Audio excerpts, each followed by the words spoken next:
Nós vamos trazer uma reportagem agora que eu fiz com as imagens do Marcelo Feble, com edição do Rodrigo Nene, produção da Marinese Jesus, que nada mais é do que uma pequena homenagem aos militares que resgataram 28 corpos de um acidente que foi considerado na época o maior do país e pouca gente tinha conhecimento, até o Silvio escrever um livro detalhando toda essa história. Vejam só.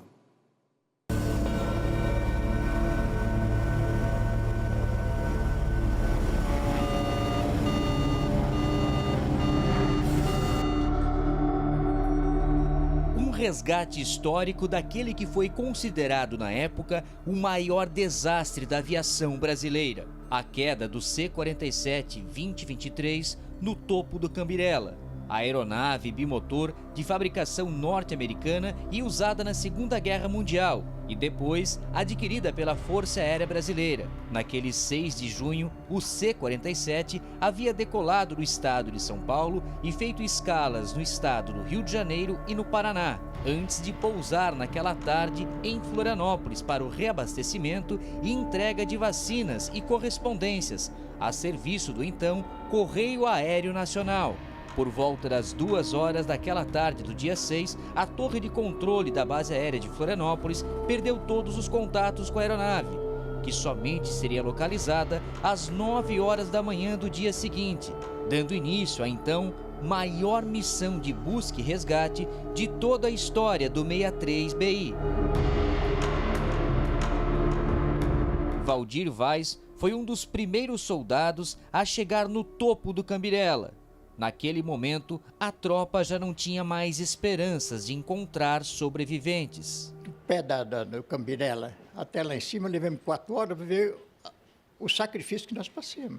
Só com a espada, lá, abrindo cipó, cortando árvore. Quando nós chegamos lá, nós já tínhamos previsto que não existia mais um sobrevivente. Porque ele bateu com a asa na pedra e os cadáveres estavam uns 100 metros retirados. O avião do impacto que deu, eles foram tudo para o lado. A notícia com a morte dos 6 tripulantes e dos 22 passageiros logo tomou conta de todas as capas dos jornais e rádios do Brasil. Atualmente, os destroços e pertences das vítimas estão em um museu localizado em Biguaçu, na Grande Florianópolis.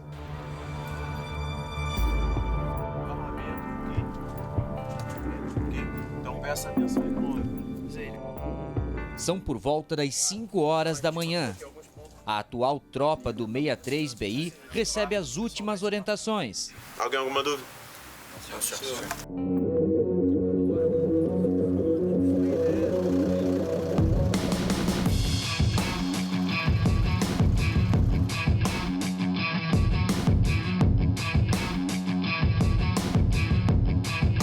Nossa equipe acompanha o comboio que parte da sede do batalhão até o Morro do Cambirela, na cidade de Palhoça.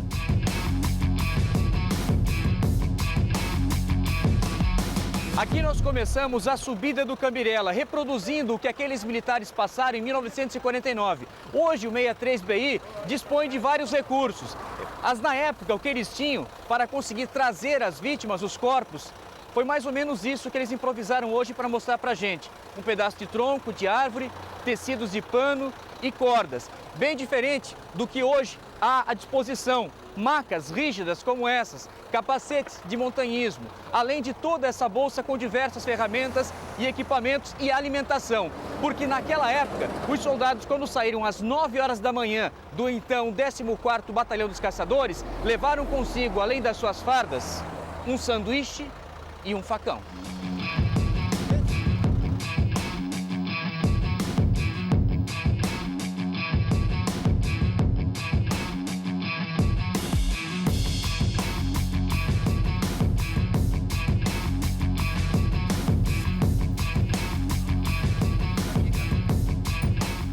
Aqui nós caminhamos já por cerca de 40 minutos, a previsão são 3 horas até a subida do topo do Cambirela. É um momento necessário para reunir a tropa e pegar algumas informações ainda do que nós vamos enfrentar. Nós estamos hoje num dia perfeito. A trilha está seca, não há chuva, não há lama, bem diferente da realidade do que os militares do 14º Batalhão dos Caçadores passaram quando subiram aqui em uma condição totalmente adversa, em uma trilha que não existia. Hoje vocês podem ver, ó, nós já temos o caminho da subida.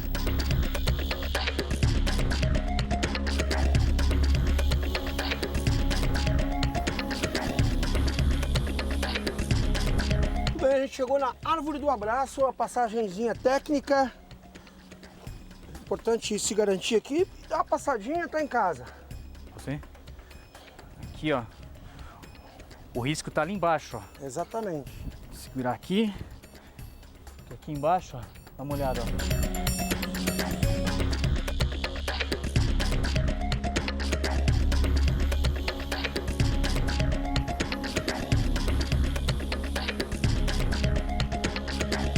Se agora já existe uma certa dificuldade de passar com uma maca como essa, imagine na época e ainda com todo o esforço físico, o esforço mental de saber que estariam transportando colegas de fardas, vítimas do C-47.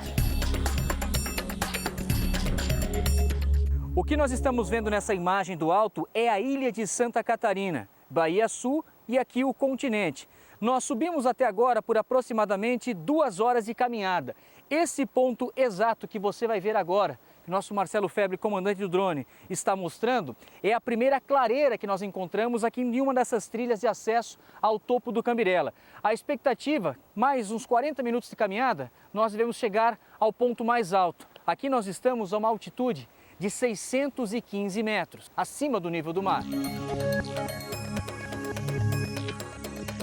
Hoje quem faz a trilha do Cambirela conta com acesso facilitado, como isso aqui, ó, esses degraus de metal que foram colocados para a subida mais segura.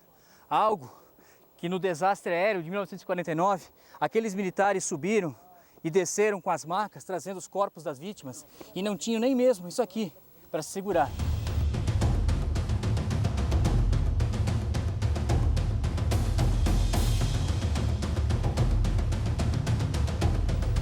Aqui nós estamos a uns 790 metros acima do nível do mar.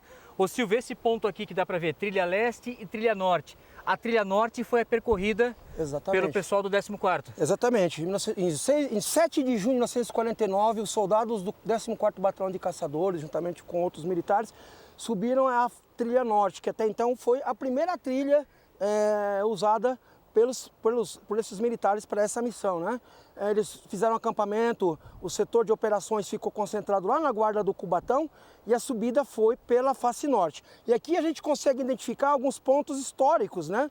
A escarpa, o esporão norte, que é tão citado no relatório do Coronel Vieira da Rosa, o esporão norte, esse trecho aqui é o ombro do Cambirela.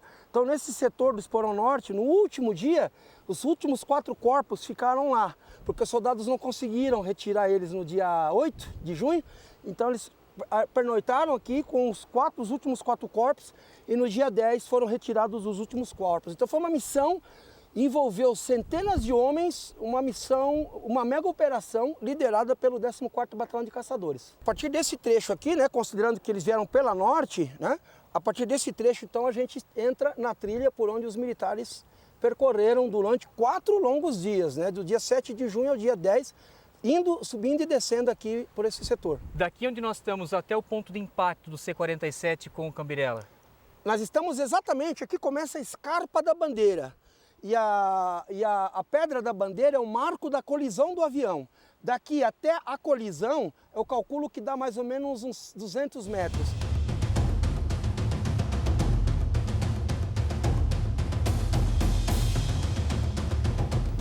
Esse vento que a gente está hoje subindo o morro é um vento muito tranquilo. No dia do acidente é o chamado lestada, o vento que vem em direção do mar para cá. E isso também foi uma, se não das principais causas que derrubaram o avião. Sem visibilidade, o comandante não sabia que estava muito próximo do paredão do Cambirela.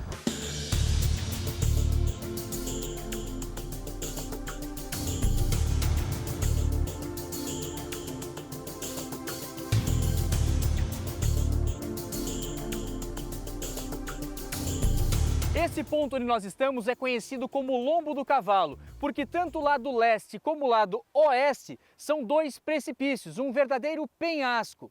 E ali embaixo nós temos a conhecida Pedra da Bandeira, que foi o ponto exato de colisão do C-47 2023, naquela tarde do dia 6 de junho, quando ele bateu com a asa direita nessa pedra. A aeronave, então, ficou em pedaços. Agora dá uma olhada nesse penhasco. Foi justamente aqui que os militares precisaram descer para fazer o reconhecimento e resgatar as vítimas do C-47. Agora imagine naquela época. Hoje essa mata que nós estamos vendo, até com algumas árvores de pinos, já é uma mata secundária, porque esse ponto já passou por vários incêndios. Naquela época era a Mata Atlântica virgem, toda fechada. E o reconhecimento da aeronave aconteceu quando nós tivemos uma abertura de sol na manhã seguinte. Agora, o Coronel Terra está posicionado exatamente na Pedra da Bandeira e ele está segurando um pequeno espelho. Ele vai fazer uma simulação de reflexo do sol, porque foi justamente essa imagem, o reflexo da cauda do C-47 com os primeiros raios de sol da manhã seguinte, que foi possível visualizar que aquela aeronave que partiu aqui da base aérea de Florianópolis, que deveria chegar no aeroporto em Porto Alegre, caiu logo depois de fazer a decolagem. Caiu ao bater exatamente nesse ponto, na Pedra da Bandeira. Muita gente pergunta qual foram as causas do acidente. Praticamente a gente pode determinar aqui 4 fatores contribuintes. Primeiro, a decisão de... Não estou dizendo que ele estava errado, né? A gente não vai julgar ninguém aqui, os pilotos eram extremamente competentes. Mas o fato de terem decolado para o norte e aí feito a curva sobre a Bahia Sul foi um dos fatores. O segundo, aí sim contribuinte, foi a falta de visibilidade, teto baixo, ele não viu o Cambirela. O terceiro, também elemento contribuinte, o vento leste, que derivou o avião contra a montanha, né? E o quarto, o ângulo de subida, ele reduziu o ângulo de subida por algum motivo que a gente aborda algumas questões no livro. Quem lê o livro vai entender com melhor profundidade. A partir de hoje, em todos os anos, nessa data, dia 6 de junho, os militares do 63º Batalhão do Exército Brasileiro vão subir até o topo do Cambirela, uma homenagem prestada pela 14ª Brigada de Infantaria Motorizada aos 28 mortos daquele que foi, na época, o maior desastre aéreo do país. Também, além de reconhecer e prestar homenagem aos tripulantes, passageiros e civis que estavam nessa aeronave, uma justa homenagem ao trabalho daqueles militares do até então 14º Batalhão de Caçadores, que não sabiam a missão que teriam pela frente, daqueles 4 dias que foram necessários para resgatar aqui do alto do Cambirela as 28 vítimas que foram levadas até a sede do 63BI, onde estavam os familiares, que aí sim fizeram a sua homenagem de despedida, o velório e enterro de cada uma das vítimas.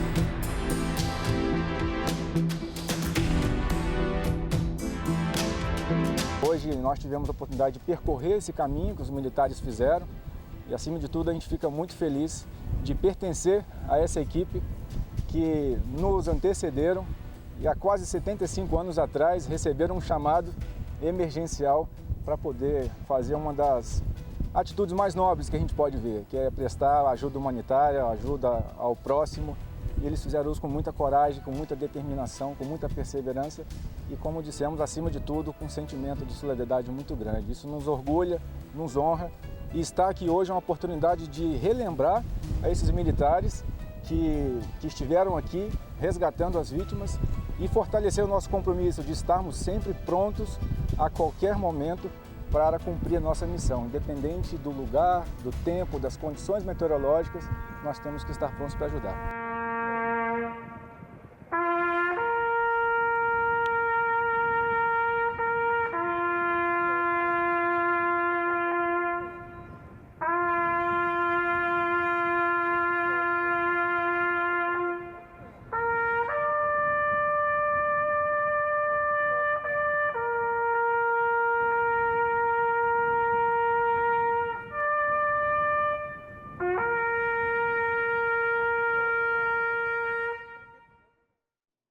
Exército Brasileiro, braço forte e mão amiga, independente de onde, de como, vai buscar. E aqui, ó, quem ficou interessado em mais informações, está o registro feito aqui do último voo do C-47 2023, essa história que o nosso Silvio Adriane Cardoso conta em detalhes, para você conhecer ainda mais.